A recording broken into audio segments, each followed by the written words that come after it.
one of our top stories. It's a big talker as well today. The Prime Minister taking the wraps off his plan for supposed bail reform and the cracking down on crime. For more, let's bring in Shakir Rahim. He is the Director of Criminal Justice at the Canadian Civil Liberties Association. Shakir, I really appreciate your time right now. And from the standpoint of the CCLA, are there concerns with this announcement overall? There are concerns. I think we have to remember that bail is actually not that easy to obtain in Canada. The percentage of people in provincial jails denied bail has more than tripled in the past 50 years.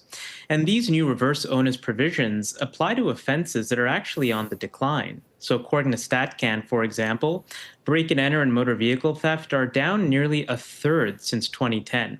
So in our view, it doesn't make sense when these are the numbers we have to restrict bail for those kinds of offenses. There needs to be better evidence and data first.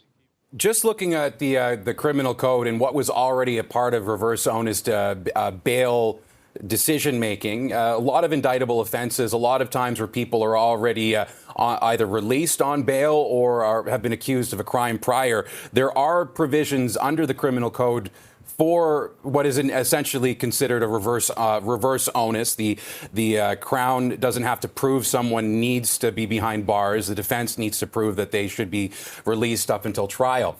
Are there a lot of things that are being added here that are of concern to the CCLA, or are there things already enshrined in the law that are potentially being doubled up here and could potentially, the Civil Liberties Association, could this impact people's civil liberties?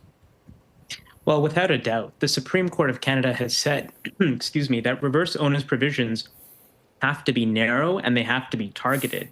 And so when, as you point out, the list of offenses that the reverse onus applies to keeps expanding, it doesn't really make sense that we're talking about narrow and targeted provisions.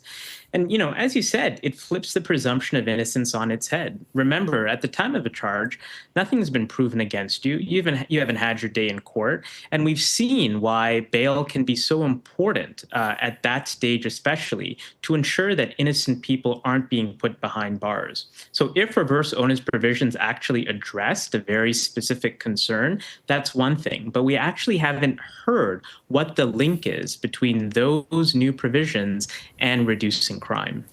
Just thinking, Mr. Rahim, about the difference between the presumption of innocence and the belief that a lot of people have, and there's evidence that can prove them right, that there are repeat offenders that are consistently being rearrested after violent crime.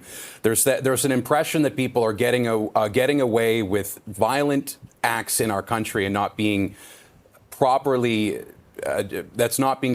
addressed. Do you think, from the standpoint of people's civil liberties, that there's a slippery slope here, or do you think that people have a justifiable reason to be upset? People, absolutely, all of us, have a right to public safety. That is not up for debate. But the point you just mentioned, actually, is that data isn't not collected about the number of people who reoffend on bail. If you call up the ministry in any province or territory or the federal government and you ask them, how many people were released on bail last year and how many allegedly reoffended, they can't tell you. We have consistently called for more data to be collected about the bail system so we can answer questions like that. But we didn't hear any commitments to collect that data, which experts have recommended, the Senate has recommended in the Prime Minister's announcement today. And that is a disappointment. Mr. Rahim, Shakir Rahim, Director of Criminal Justice for the CCLA. We're going to have to leave it there, but I just wanted to say thank you for your time today, sir. Thank you for having me. Appreciate it. Appreciate you.